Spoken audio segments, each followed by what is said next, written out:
എപ്പോഴും ബീഫ് ഒരേപോലെ വെച്ച് മടുത്തവരാണോ നിങ്ങൾ? ആണെങ്കിൽ ഈ വീഡിയോ നിങ്ങൾക്കുള്ള വലിയ സംഭവം അല്ല കേട്ടോ ഗൈസ്. ഓക്കെ, ബീഫ് ചാപ്സ് ആണ് നമ്മൾ ഉണ്ടാക്കാൻ പോകുന്നത്. അപ്പൊ ഫസ്റ്റ് തന്നെ ചെയ്യേണ്ടത് ബീഫ് എടുത്തിട്ട് കുഞ്ഞു കുഞ്ഞു പീസായിട്ട് അരിയുക. എന്നിട്ട് നമുക്ക് വെളുത്തുള്ളി ഇഞ്ചി നല്ലോണം പേസ്റ്റ് ആക്കി എടുക്കുക. നല്ലോണം അടിച്ച് പേസ്റ്റ് ആക്കണേ, അല്ലെങ്കിൽ നിങ്ങൾക്ക് കടയിൽ നിന്ന് മേടിക്കാൻ കിട്ടും. എന്നിട്ട് ഇച്ചിരി ചില്ലി എടുത്തിട്ട് അരിഞ്ഞു പിന്നെ ഒരു കുക്കർ എടുത്തിട്ട് നേരത്തെ കഴുകി വൃത്തിയാക്കിയ ആ ഒരു ബീഫൊക്കെ എടുത്ത് അതിലോട്ട് ഇടുക.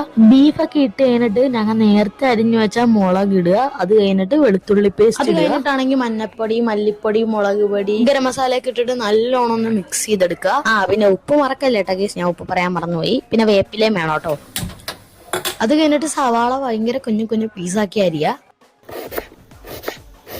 അത് കഴിഞ്ഞിട്ട് ഒരു പാൻ എടുക്കുക. എന്നിട്ട് ഈ കാണുന്ന സ്പൈസസ് ഇല്ലേ, അതെല്ലാം അതിലോട്ട് ഇടുക. അഥവാ നിങ്ങൾക്ക് സ്പൈസി ഇഷ്ടമാണെങ്കിൽ മുളക് ഇടാവുന്നതാണ്, വേണമെങ്കിൽ മാത്രമാണ്. അതൊക്കെ കഴിഞ്ഞിട്ട് സവാള ഇട്ട് കൊടുക്കുക, കുറച്ചധികം ഇട്ട് കൊടുക്കുക. And we need some time, കാരണം അതൊന്ന് കാരമലൈസ്ഡ് ആയി വരണം. അധികം അങ്ങോട്ട് ഓവർ ആകരുത്, എന്നാൽ അത്ര കുറഞ്ഞും പോകരുത്. അത് കഴിഞ്ഞിട്ട് ഇഞ്ചി വെളുത്തുള്ളി അതെല്ലാം ചെയ്ത് കഴിയുമ്പോഴേക്കും ബീഫ് ഓൾമോസ്റ്റ് കുക്ക്ഡ് ആയിട്ടുണ്ടാവും. അതിൽ നിന്ന് ഇങ്ങനെ എടുത്ത് കളയണം ഫാറ്റില്ലേ. അതുകൊണ്ട് മാക്സിമം ഫാറ്റ് ഉള്ള ബീഫ് യൂസ് ചെയ്യുന്നതായിരിക്കും ഏറ്റവും നല്ലത്.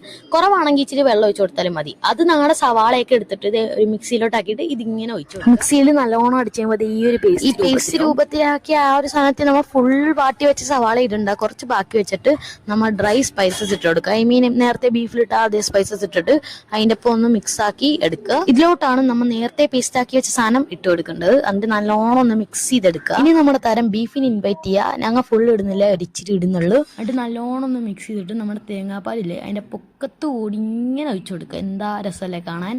തേങ്ങാപ്പാൽ കുറച്ച് അധികം വേണം കേട്ടോ, എന്നാലാണ് ആ ഒരു ക്രീംനെസ് കിട്ടുള്ളൂ. എന്നിട്ട് എല്ലാം കൂടി മറിച്ചതേ നമ്മുടെ ബീഫ് ചാപ്സ് റെഡിയാണ്. ഇതിനൊപ്പം നല്ല പത്തിരിയൊക്കെ ഉണ്ടെങ്കിൽ മോനെ ഒന്നും പറയാനുള്ള ഒരു രക്ഷയില്ലാത്ത കോമ്പിനേഷൻ ആണ്. ബീഫിന്റെ ഫാറ്റ് ഞാൻ ഇച്ചിരി മാറ്റി വെച്ചു ആ പത്തിരിയുടെ മുകളിലോട്ട് വയ്ക്കാൻ വേണ്ടി. അതെല്ലാം കൂടി കുഴച്ച് പിടിച്ച് ആ ബീഫ് ചാപ്സ് ഒക്കെ കൂടി കഴിച്ചില്ലേ മോനെ, സ്വർഗ്ഗാണ്. So that's all for now. കൊതിപ്പിച്ചതിന് എൻ്റെ അടുത്ത് ക്ഷമിക്കണം ഗൈസ്.